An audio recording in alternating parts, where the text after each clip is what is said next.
We are back on MorningLine. Thanks for joining us live here on the Plus. Also going Facebook Live right now, Nick Barris, NC5, if you want to comment, and many of your comments coming through as Dan Kennedy just updated us on the very latest on all of that. And let's hear what some of you think. We'll go next. By the way, we've got the lines open, 737-7587, reacting to the massacre in Las Vegas, now deemed the deadliest mass shooting in U.S. history.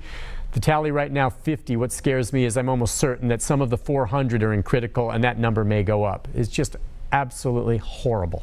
Horrible. Let's go to Ross. Hi, Ross. Hey, Ross. No, Ross. You're Ross. I'm Nick. How are you, Ross? Oh, it's just one of those mornings. I apologize. No, how you been doing? It's Ross from Reno. Hey, Ross. Hey, you were asking a little bit ago, how do we stop something like this? Yeah. Now, we're not that far apart in age. I'm older than you, but did this stuff take place when you were a kid? Not to this scope. I mean, there were mass killings, but nothing like this that I can recall. Yeah, same here. I don't remember this stuff going on when I was younger. And when I was 11, 12 years old, I was able to go down to the local hardware store and buy a .22 squirrel rifle. Yeah. This stuff just wasn't taking place. But what has changed? I would suggest, and you look into it and see if you don't come to a similar conclusion. I would suggest that since they threw God out with the afternoon trash back in the early 60s and the rising divorce rate, the ability to divorce for no reason whatsoever, which means more young boys are being brought up in homes without positive male role models, I would suggest that has a lot to do with it. If we keep having this divorce rate run amok and people ignoring God, we're going to get more and more and more of this. You may be right. I think it's far more complex than that, and I know many people that come from divorced families that would never, ever do something like this. I hear what you're going to there. I'm just not sure that it's that simple. And we're hearing right now, certainly, that this individual, Paddock, doesn't fit the profile of some of the mass killers we've seen in the past, considering his age and the like. So, yeah, I don't discount what you're saying, you know, in terms of, you know, people having role models in their lives and help it. I mean, you know, mental illness. I mean, this guy had to be mentally ill. Something was wrong with him. There were reports, by the way, that he is involved in a lawsuit involving one of the casinos. We haven't gotten confirmation of exactly the nature of that yet. But the question for me is, if he really had a beef with the casino, why is he taking it out on a bunch of fans in a field across the street? You would do that probably inside the casino, wouldn't you? Some people wondering, you know, about how he was able to fire the rounds so quickly. As we've heard now from Dan a moment ago, inside the room, at least 10 long guns were found. And the question is, how the heck did he get all these guns into this hotel room and through the lobby and everything? But beyond that, there were shots, and then it stopped.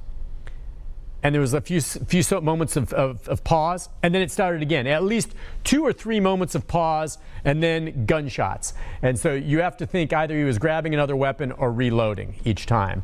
And so, you know, the gunshots would stop, people would start running, then the shots would fire again, and they'd hit the ground trying to hide. Let's see, he's 64 years old, some people asking me right now. It was Mandalay Bay. That's it. If you've been to Vegas, you know where that hotel is. It's right on the Strip, very nice place. Seeing some of these other comments. One newscat said it was a semi-automatic. And yeah, so he had, I don't know if it was semi-automatic or fully automatic. Sure sounded to me semi-automatic, and I'm no gun expert. I mean, semi-automatic, I believe, is one where, you know, as fast as you pull the trigger, it just keeps firing. But fully automatic, you just pull the trigger and it goes. Sounded to me like fully automatic, but they haven't said definitively yet what kind of weapon this was. Let's go next to Taylor. Hi, Taylor. Hey, Nick. Hey, Taylor, go ahead. I'm familiar with this lot in the Mandalay Bay, and as a matter of fact, I had ordered a catalog on this event. It was a 3-day event. That's right. Jason Aldean was the very last act playing, and this lot, it's just about an acre-and-a-half vacant lot there, and it has nothing to do with the hotel. Right. The video makes that hotel look a little closer than it actually is. But I can see, and it's like $250 a night, and this concert, 3 days, was totally sold out. So probably 20,000 at that one. That's right. They said over 20,000 people were there, Taylor. Right. And but at any rate, Nick, I agree with about everything you've said. I don't know how you stop something like that. You could reduce it somewhat with making it very, very serious for anyone to own a fully automatic rifle, or for anyone. So many of these semi-automatics, with a good gunsmith, he can change it from semi to fully automatic, especially these Russian-made rifles. And these high-capacity magazines, 30-plus shots per magazine, there is absolutely no use for those whatsoever in this world, unless you are military. But the main thing is we have too many angry people, too many dark hearts, and too much medication. And you don't have to be 24 years old to be over-medicated with legal or illegal drugs.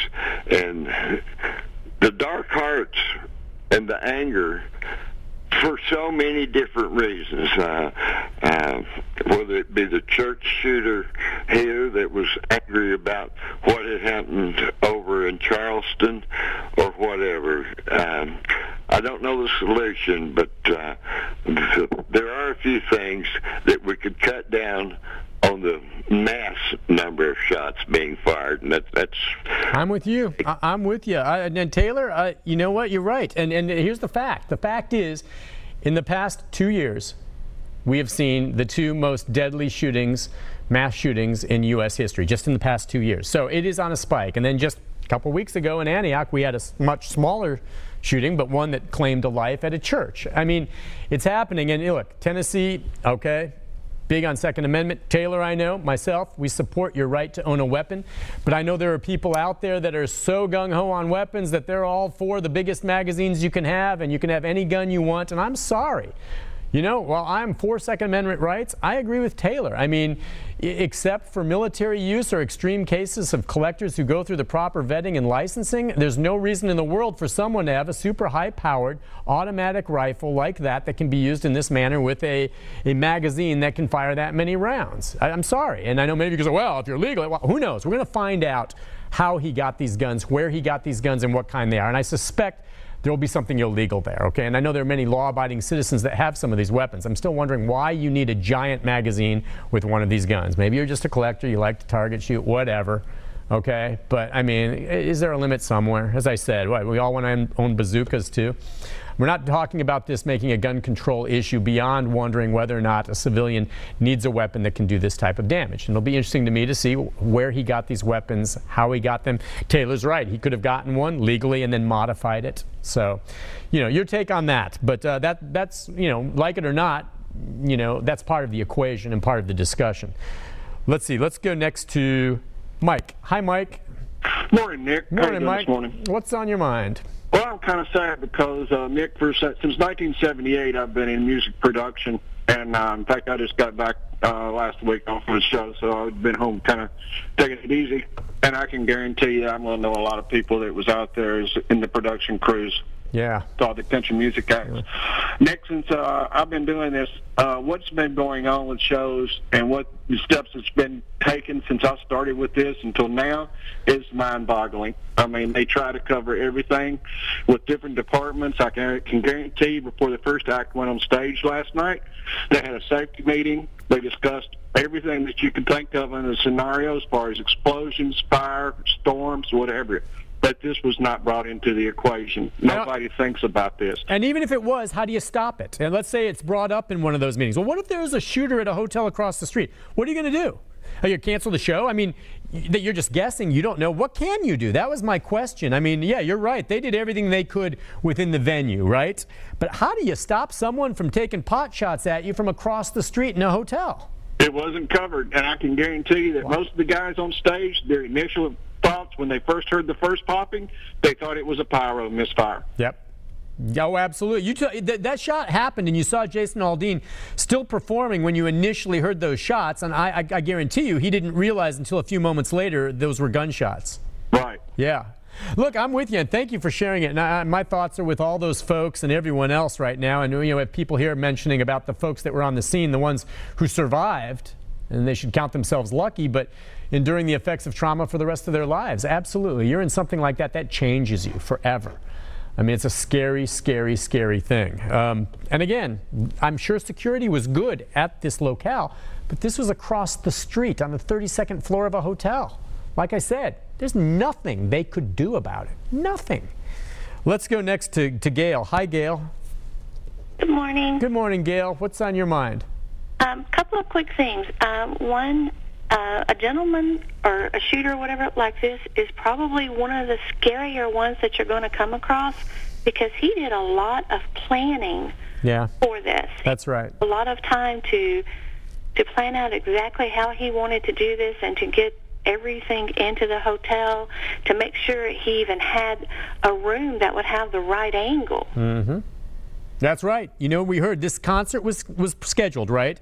And I'm guessing he booked the room in advance. And if he did, maybe he was staying there for several days, and one by one he smuggled the guns through the lobby, which you could do in a suit bag or something like that, until he had a full arsenal there. And he may have booked the room for a week.